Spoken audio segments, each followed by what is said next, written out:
I've walked away from campsites that had everything else going for them. Flat, private, incredible views, because a massive widowmaker was hanging directly over where my head would have been. Most bad nights on trail don't start with bad weather. They start 20 minutes earlier when you pick the flattest looking spot and called it good.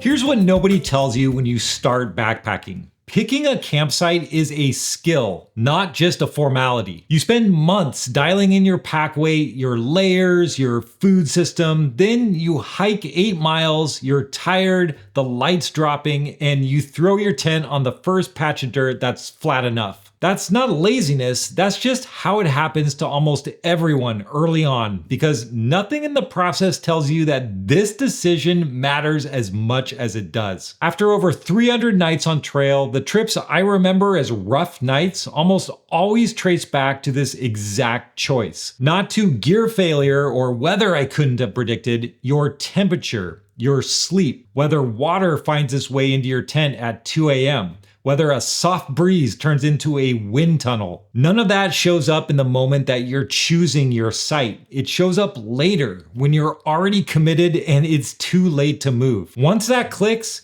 campsite selection stops being an afterthought because it's the last real call you make all day, and it decides whether you sleep or you don't.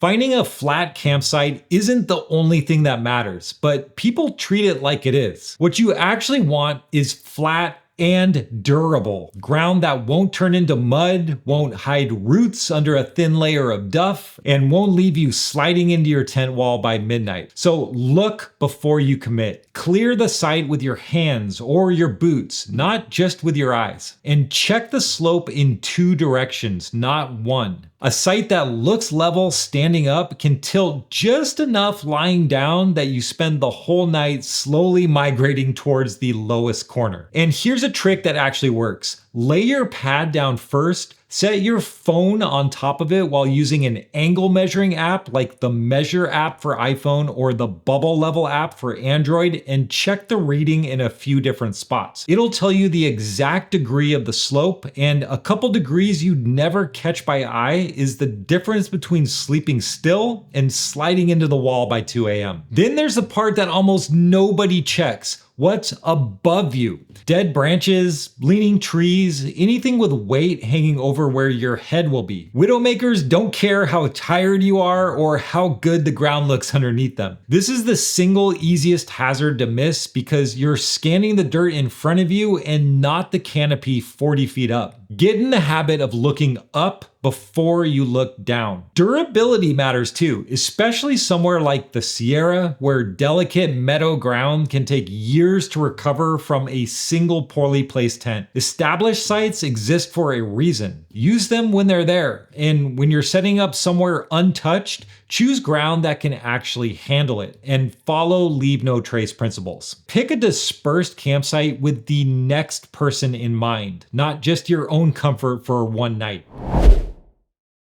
Water sounds like the obvious one. Don't camp in a floodplain. Don't camp in a dry wash that isn't actually dry when it rains upstream. But what actually catches people isn't usually a flash flood. It's condensation and runoff you didn't account for. A low spot that seemed dry at 6 p.m. and is a shallow puddle by morning because that's just where water in the area wants to go. Look at the terrain as if water will move through it tonight, even if it's clear right now. Wind is the one people either overcorrect or ignore completely. Camping fully exposed on a ridge sounds appealing for the view, and I'm guilty of this myself, but it often turns into a night of flapping fabric and zero sleep. But hiding in the densest trees you can find isn't automatically the fix either. You're trading wind for the added hazard of exactly what we just talked about hanging overhead. The actual skill is finding a middle position, enough tree cover or terrain to break the worst of the wind without stacking additional risk on top. A slight rise, a stand of trees on the windward side, a spot that's sheltered but not like smothered. What doesn't change from site to site is asking the same 2 questions before you commit.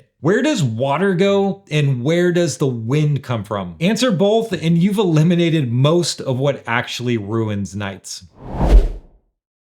This is the one that trips up people who've already got the basics down, the intermediate mistake, not the beginner one. Cold air is heavier than warm air, and it flows downhill just like water does, settling into low points, valley bottoms, and meadows overnight. You can camp at a higher, more exposed feeling site and end up warmer than a low, sheltered looking one purely because of where the cold air ends up pooling after dark. I've learned this the hard way more than once, chasing the security of the trees and dropping into a low meadow because it felt protected, and waking up colder than a site 50 feet higher would have been. The fix isn't complicated once you know what to look for. Camp a little above the valley floor when you can. If you can find a bench or a slight rise instead of the absolute lowest point nearby, take it. Cold air pooling is invisible until you know to check for it. And once you do, you'll never set up in a low meadow without thinking twice. And if you've got the fundamentals of pack weight and layering handled and you're still waking up cold more nights than you'd expect, well, subscribe, because this channel exists to close gaps exactly like this one.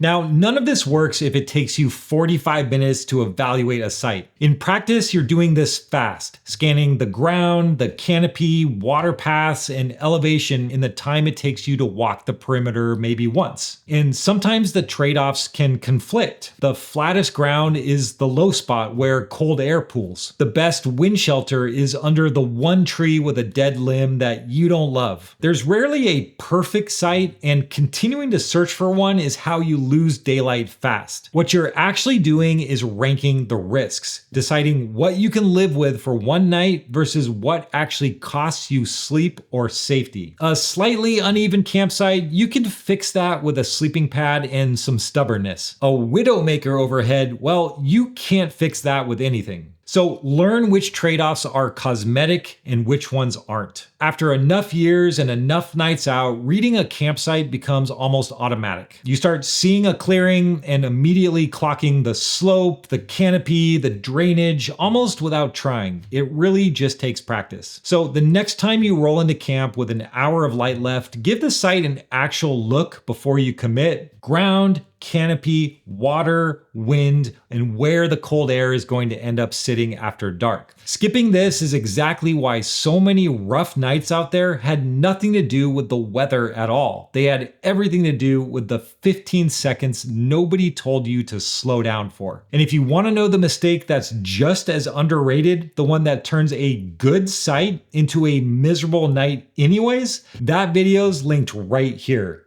So keep your eyes out when choosing a campsite, find one that sets you up for the next day's adventure, and I'll see you out on the trail.